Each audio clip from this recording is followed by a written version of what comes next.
네, 이번 시간에는 제가 파트타임 직업 상담원을 구한다는 광고를 내고 경양 각지에서 몇 분이 연락을 주시면서 도대체 그 내용이 뭔지를 좀 알고 싶다, 그런 분들이 종종 계셔서 차제에 만약에 직업 상담원으로 저와 같이 일하게 되는 경우에는 계략적으로 영업을 어떻게 할 것이며 그 기간이나 아니면은 그 당시 직업 상담원으로서 무슨 일을 하는지에 대하여 일종의 영업 가이드를 해설하는 시간을 갖도록 하겠습니다. 저는 이 파트타임 직업 상담원들을 모집하면서 그분들에게 제가 줄 선물은 10가지 포인트를 가지고 한번 오늘 이 시간에 말씀드려 보겠습니다. 아시다시피 파트타임은 풀타임과 다르게 하루 종일 저희 사무실에서 일하는 개념이 아니고, 그분이 재택근무를 하시든 아니면 다른 일을 하시든 간에 이 일을 조금 걸쳐놓고 현업을 계속 하실 수 있다는 장점이 있는 반면에, 또 이 일을 또 그렇게 건성건성해서는 돈벌이가 안 될 수도 있다, 이런 말씀을 먼저 좀 우스개 같지만 드리면서 한번 시작을 해 보겠습니다. 네, 첫 번째는 파트타임 직업 상담은 이른바 책상 파트가 뭐고 어떤 종류가 있는지에 대해서 알아봅니다. 네, 제가 광고를 낸 것은 직업 속에서 2년 이상의 경력이 있는 분, 혹은 창업에 관련된 국가 자격증을 이미 보유하고 있으면서 한번 창업을 해볼까? 이거 내가 아직 준비가 덜 됐는데 해야 되나 말아야 되나, 이렇게 약간 살짝 고민하시는 분들, 그런 분들을 대상으로 한다고 말씀드렸습니다. 그런데 직업 속에서의 여건상 고용보험이나 4대 보험을 들기가 어려운 점도 간혹 있어서 저는 풀타임을 하시길 원하시는 분보다는 파트타임을 더 원한다, 이런 말씀을 드렸고요.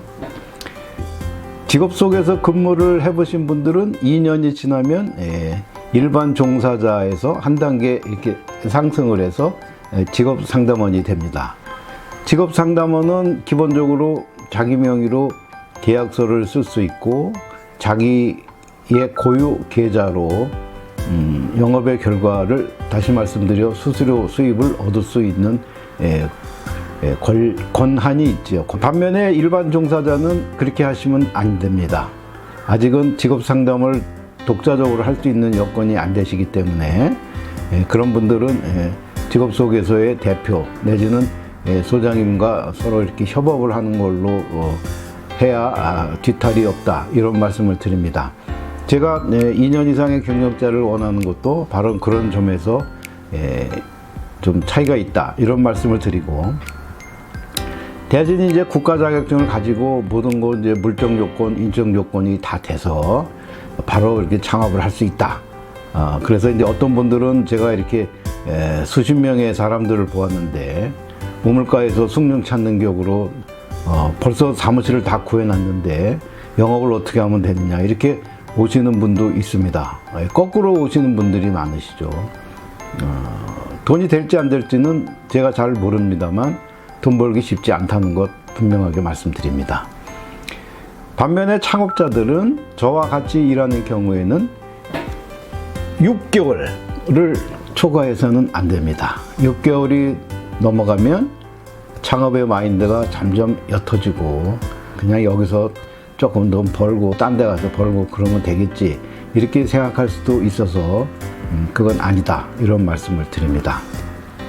요약해서 말씀드리면 저희가 하는 파트타임 직업 상담원은 주 3회 이내에만 출근을 하시고, 시간도 10시부터 4시 이내로 단축하겠습니다. 이 조건에 맞지 않으신 분들은 지원하실 필요 없습니다. 네, 두 번째는 영업장비의 마련이다, 이렇게 되어 있습니다. 우리가 장사를 하려면 좌판도 깔고 뭘 갖고 있어야지 영업을 하는데, 내가 아무것도 없다, 이렇게 생각을 하면은 좀 너무 처량하니까, 대신 이제 파트타임 직업 상담원들은 철저한 개인 영업의 특성을 가지고 있습니다. 이 말은 무슨 말인고 하니, 아이 뭐 내가 책상 지키고 앉아 있으면 누가 나 월급 주겠지, 그런 개념 절대 아닙니다. 여기는 월급 주는 사람 없습니다. 그렇기 때문에 본인이 벌어서 가야 되고, 그것이 지금 당장은 좀 고통스럽고 불만이더라도 시간이 지날수록 그것이 주는 아주 묘한 매력에 빠질 수 있는 분들도 분명 나올 것이라고 저는 확신합니다. 상당히 긴 시간을 요하는 작업이 되겠습니다. 어떤 분들은 뭐 그냥 한두 달만 배우면 이게 된다 이렇게 생각하시는 분도 있는데, 물론 능력이 출중하신 분은 그렇게 하셔도 되지만, 보통 평균적인 개념에서 일반적인 사람들의 영업 패턴 내지는 근무 형태로 보아서 한 석 달간은 지켜보아야 합니다. 물론 뭐 우리가 계약이라고 하는 수수료 수입이 한 달 이내에도 덜커덕 나오시는 분도 있고, 석 달이 가도 한 건도 못하는 분도 계셔서 이것이 영업의 아주 비정한 그런 모습이기도 하지만, 본인의 노력 여하에 따라서는 분명하게 영업의 성과는 나타나고 그 차이는 더욱 도드라지리라 생각합니다. 처음에는 뭐 아무것도 가진 게 없기 때문에 이런 일을 먼저 온 사람들, 다시 말씀드려 선배 내지 경험자가 간 길을 모방하는 것이 일반적입니다. 모방은 창조의 어머니라는 말이 있죠.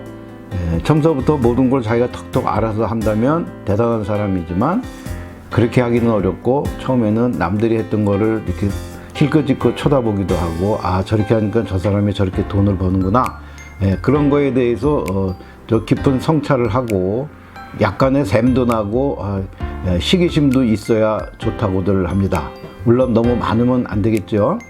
저는 그것을 인턴 과정 이렇게 보는데, 잘 살펴보고 저 사람들이 도대체 어떻게 해서 돈을 버는지를 이렇게 지켜보고 자기 나름대로 잘 분석을 하는 요령, 그런 것이 매우 중요합니다. 좀 구체적인 얘기입니다. 구직자와 구인자를 서로 모으고 이들을 매칭해야지만 계약이 발생될 수 있기 때문에, 그것을 이렇게 슬라이스로 잘라서 잘 본다면 구직자는 어떻게 해서 모으고 구인자는 또 어떻게 모을 것이냐, 이런 거에 대해서 좀 깊은 성찰이 필요합니다. 이미 저의 15회차 온라인 과정을 보신 분들은 어느 정도 제가 무슨 말을 하는지, 저 사람이 또 이 말을 하려고 하는구만, 이렇게 생각하신다면 이미 50% 이상의 이해도는 갖고 계신 분이다, 이렇게 저는 봅니다. 구직자를 모으려면 뭐 이러니 저러니 해도 지금까지는 벼룩시장을 이용하셔야 됩니다. 예전에 신문을 많이 봤지만 요즘은 인터넷이나 핸드폰으로도 많이 보는 시대가 됐으니까요. 벼룩시장이 중요하다. 구인자를 모으기 위해서는 아직까지는 유감스럽게도 직업소개서가 연합해서 뭘 만든 그런 사이트는 아직 없기 때문에, 우리는 그것에 착안해서 마침 직거래 사이트들이 많이 있습니다. 뭐 가사도우미, 베이비시터 이런 사람들의 구인구직을 하는 직거래 사이트들, 좀 구체적으로 얘기한다면 시터넷과 단디헬퍼 같은 그런 직거래 사이트들이 있습니다. 이 사이트들은 원래가 구인자와 구직자가 직접 만나서 서로의 의사의 합치에 의해서 계약이 이루어지는 시장인데, 직업소개서에서 일하는 사람들이 이 시장을 통해서 구인자 내지는 구직자를 발굴하고, 또 그래서 영업을 할 수 있는 틈을 좀 제공한 것이 일반적입니다. 그 다음에는 이제 자기가 일하는 직업소개서에 가보시면 소장이나 대표가 운영하는 그런 오다들, 오다라는 건 주로 이제 구인자가 이런 사람을 구해달라 이렇게 말하는 것을 보통 오다라고 그러는데, 그런 오다들을 서로 공유를 하죠. 같은 직업소개서에 있는 사람들끼리. 그래서 이제 카카오톡에 단톡 계정을 하나 만들어서 이렇게 하시는 것이 일반적이고, 또 어떤 분들은 네이버 밴드 같은 걸 하시는 분들도 있더라고요. 그런데 이제 대중적인 것은 단톡이고요. 또 그것이 이제 조금 더 좀 진척이 되고 좀 확대가 된다면 직업소개서 간에, 저는 그것을 이제 직업소개서 간의 네트워크다 이렇게 생각하는데, 물론 처음부터 거기에 들어가기는 쉽지는 않겠습니다. 그런 네트워크를 이용하는 방법도 있다, 이런 말씀을 드립니다. 네, 여기까지가 이제 영업장비 마련하는 것에 대해서 말씀드렸습니다. 세 번째는 이제 벼룩시장을 실제로 좀 가입을 해보고 직거래 사이트를 활용하는 것입니다. 벼룩시장은 실무적인 얘기가 되겠습니다만은 개인별 아이디를 활용해서 내가 어느 소개소에 다닌다는 것을 이렇게 구두로 이렇게 말씀을 드리면 개인별 아이디를 통해서 벼룩시장에 가입을 하고 광고를 낼 수 있는 권한을 줍니다. 반면에 아까 말씀드린 직거래 사이트 같은 경우는 시터넷이나 단디헬퍼 같은 경우에는 직업소개소한테는 조금 한 단계 검증을 합니다. 이분이 실제로 직업소개소에서 일하시는 분인지 아닌지를 확인하기 위해서 관할구청으로부터 받은 종사자 명부, 직업소개소에 일하는 사람이 누군지 그거를 달라 하고 직업소개소 대표를 통해서 이분이 재직을 하고 있는지 확인하는 간단한 양식을 작성해서 드리면 그쪽에서 일정 심사를 통해서 이분한테도 개인별 아이디를 부여하는 것으로 되어 있습니다. 자, 여기까지가 벼룩시장 가입과 직거래 사이트 활용이 되겠습니다. 네 번째는 네이버 검색 광고에 대해서 말씀드립니다. 네이버 검색 광고는 철저하게 구인자 모집을 위한 아주 필수적인 과정입니다. 아직 이 파트타임으로 하시는 분한테는 반드시 개인으로 가입하기를 권해드립니다. 처음서부터 아직 개업을 하지 않으신 분은 개인 계정으로 만드시고, 그 다음에 직업소개소 창업을 결심하고 관할관청으로부터 인허가를 다 받은 사람은 그냥 개인 계정보다는 사업자 계정으로 만드시는 것이 훨씬 편하다, 이런 말씀을 아주 힘주어서 말씀드립니다.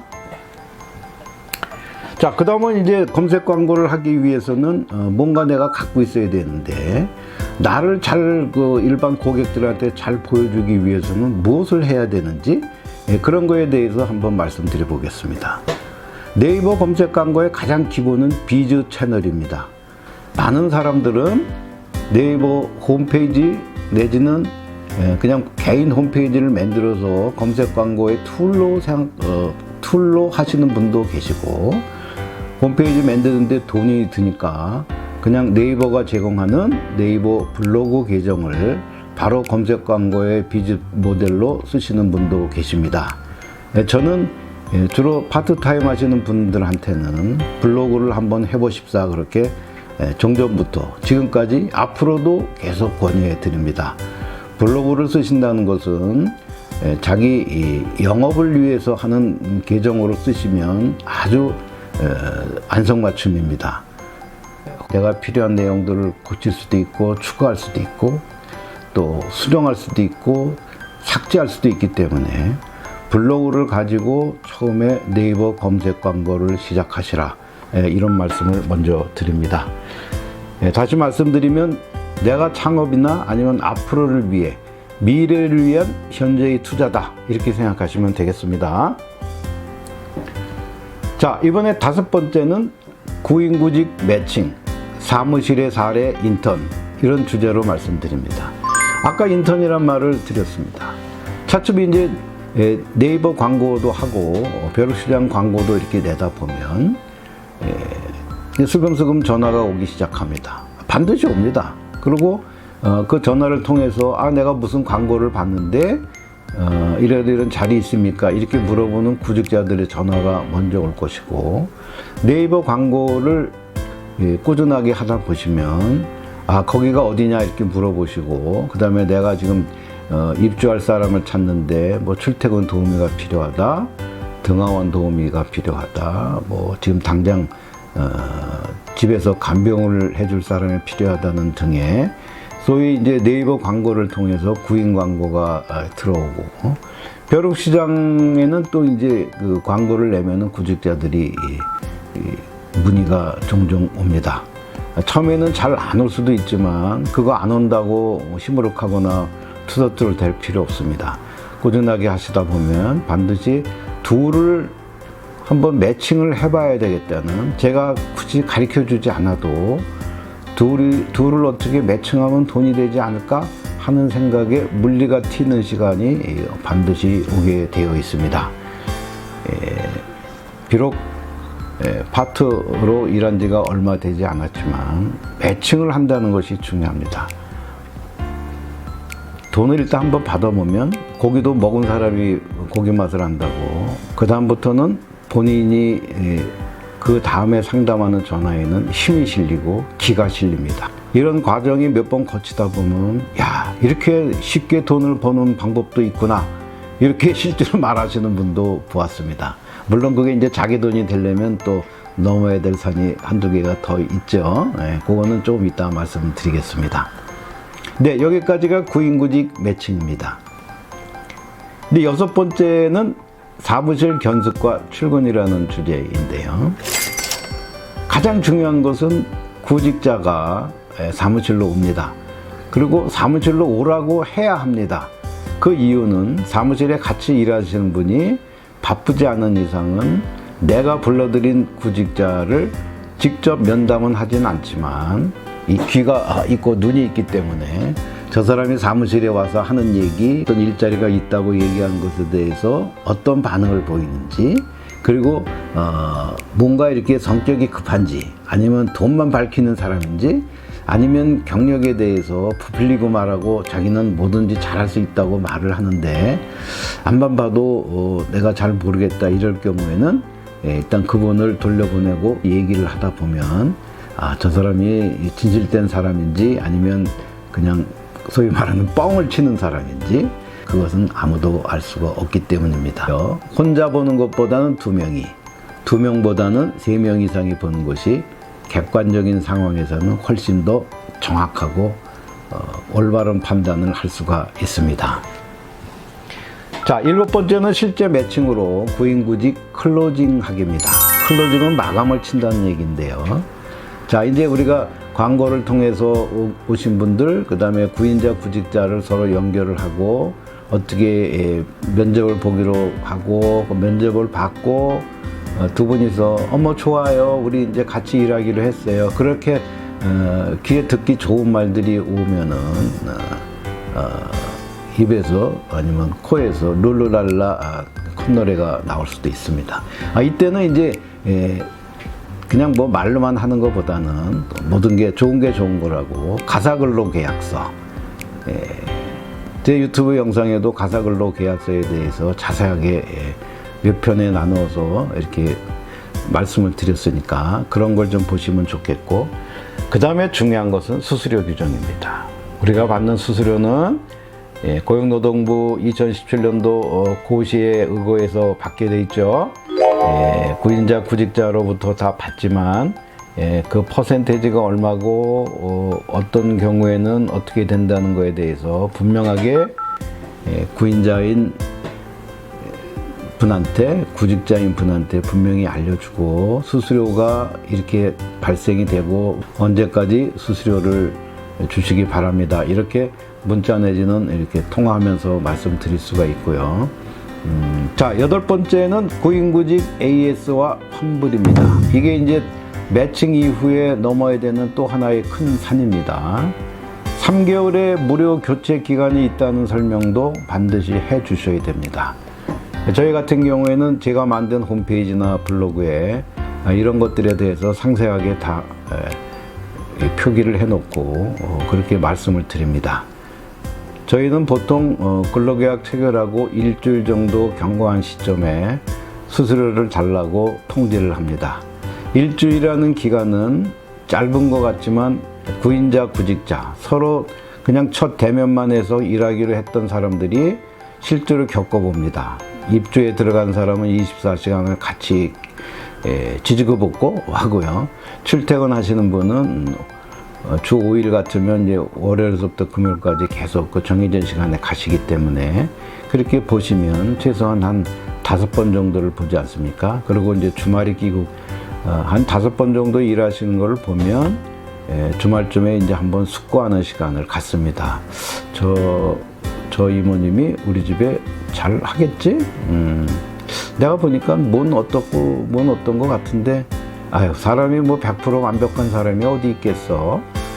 그러니까 이제 웬만하면 그냥 사람 쓰는 게 좋겠다, 이렇게 판단하신 분도 계시고, 아, 이거 암만 생각해봐도 저분은 오래 일할 것 같진 않고 뭐가 좀 마음에 안 들고 그래. 아니 뭐 애 보는데 뭐 그 애 목욕도 잘 못 시키는 것 같고, 이유식 하는데도 뭐 이유식도 잘 못하는 것 같고, 아니 내가 그러면 돈까지 줘가면서 사람을 쓸 이유는 없는 거잖아. 더 잘하는 사람이 있지 않을까? 이렇게 생각하시는 분은 수수료 주기를 주저하십니다. 일주일 이내에 돈을 달라고 통지를 했는데 바로 입금이 안 되는 경우는 뭔가 주저하고 있거나, 저 사람을 쓰지 않으려고 일단 뭔가 구실을, 핑계 내지는 구실을 만들고 있다, 이렇게 보시면 거의 정확합니다. 그 다음에 이제 환불에 대해서 말씀드립니다. 환불은 구인자, 구직자 모두가 피치 못할 사정이 발생해서 하는 경우도 있고, 한편의 사정으로 되는 경우도 있습니다. 환불을 해주는 것은 이미 내 손에, 내 통장에 들어온 돈을 다시 개원해야 된다, 이렇게 말하시는 분도 있던데, 그거 주기가 쉽지는 않습니다. 하지만 저도 그렇고 저희 직업 속에서는 클린하게 해드립니다. 깔끔하게 처리해 드립니다. 그 이유는 수수료 수입이 아까운 것은 저도 마찬가지지만, 환불하는 과정에서 지지부진하고 미적거린다는 모습을 보이는 것은 구인자나 구직자에게, 아, 이 사람하고는 다음번에 일하기는 쉽지 않겠다, 이런 사인을 본인이 이렇게 보내는 거나 마찬가지이기 때문에 그렇게 해서는 안 되겠지만, 환불이 되지 않도록 최선의 노력은 해야 되지만, 상황이 어쩔 수 없을 경우에는 깔끔하게 환불을 해주는 것이 나중을 위해서도 좋다, 이런 말씀을 드립니다. 자, 이번에는 9번째, 사무관리에 대해서 말씀드립니다. 물론 온라인 15회차 과정을 보신 분은, 아, 저 사람이 뭐 얘기하는구만, 그렇게 알 수 있습니다. 사무관리라는 것은 영업이 어느 정도 실적이 쌓이고 레코드가 쌓이면 분류하고 정리하고 기록할 필요가 생깁니다. 그거 안 해놓으시면요, 나중에 몰아서 하려고 그러면 마치 옛날에 학교 다닐 때 여름방학 숙제 개학 2, 3일 남겨놓고 벼락치기 하는 거랑 똑같습니다. 그렇게 하시면 서로 피곤하죠. 또 감독관청에서 이거 봅시다 그랬는데 이거 없습니다 그러면 그 손에서 땀나는 경우도 생기니까 그렇게 하시지 마시고, 창업을 준비하신다면 서류 작업이나 파일 정리 같은 것도 이렇게 정리를 해서 서류를 잘 정리하고, 특히나 온라인으로 파일 정리를 잘 해 놓으시면 뭐 워드를 하든 뭐 엑셀로 하시든 파워포인트로 하시든 그렇게 하시는 것이 좋다, 이런 말씀을 드립니다. 이제 마지막 10번째 시간입니다. 10번째는 약간 총무 및 행정사항이 되겠습니다. 화합과 배려라고 제가 써놨는데요. 서로 모르는 사람이 돈 벌기 위해서 한 사무실에 모여 있습니다. 이 사람은 성격이 다혈질이고, 이 사람은 내성적이고, 저 사람은 그냥 깍쟁이 짓 하는 사람이고, 이 사람은 그냥 무던한 사람이고, 다 여러 사람이 있겠지만, 물론 저도 모집 기간을 좀 어느 정도 두고서 꾸준하게 사람을 보고 이력서, 경력 기술서를 달라고 하는 이유도, 이 사람이 우리하고 궁합이 맞는지, 아니면 제가 하는 이 사업에 대해서 그래도 같이 이렇게 시너지를 낼 수 있는 사람인지, 그것을 보기 위해서 하는 것입니다. 최소한의 예의와 양보는 필수인데요. 또 제가 전에 보니까 사무실 청소를 또 하는 사람만 하고 안 하는 사람은 뭐 그냥 가만히 있습니다. 그래서 저는 그냥 사무실 청소는 제가 합니다. 뭐 파트로 오시는 분한테 청소까지 하라고 하기는 어렵지만, 그것도 다 상대적인 거기 때문에 저보다도 더 일찍 출근해서 청소하시는 분도 계시고, 어떤 사람은 청소가 다 끝나면 떠박떠박 와서 앉아갖고, 아, 책상에 먼지가 많네 못네 이렇게 말하는 사람도 있습니다. 사람마다 다 다른 경우이지만, 그렇게 최소한의 예의는 지키는 것이 좋겠고, 또 파트타임 직업상담원 이번에 모집하는 분들은 각자의 식사나 간식은 각자가 해결하는 것을 원칙으로 하겠습니다. 마지막 얘기는 파트 비용은 선불입니다. 소위 말하는 책상 파트는 사무실을 공유하는 개념이기 때문에 사무실 공유에 따른 관련 비용들은 n분의 1로 나눠서 하는 것이 원칙인데, 사무실을 공유한다는 데에서 발생하는 비용들을 서로 이렇게 공평하게 분담한다는 차원이 오해 없으시고, 뭐 이런 거 갖고 뒷말 안 나오게 됐으면 좋겠습니다. 지금까지 한 10개의 카테고리를 갖고 제가 이렇게 말씀을 드렸는데, 오리엔테이션으로 이렇게 말씀을 드리는 거고, 모쪼록 이번 파트타임 직업상담원 모집에 좀 궁금증을 해결하는데 일조했으면 좋겠다, 이런 마음으로 이번 영상을 찍었사오니 파트 지원하시는 분들이 꼭 한번 보시고 참고하시기 바랍니다. 네, 이번 영상은 여기까지 하겠습니다. 여러분 고맙습니다.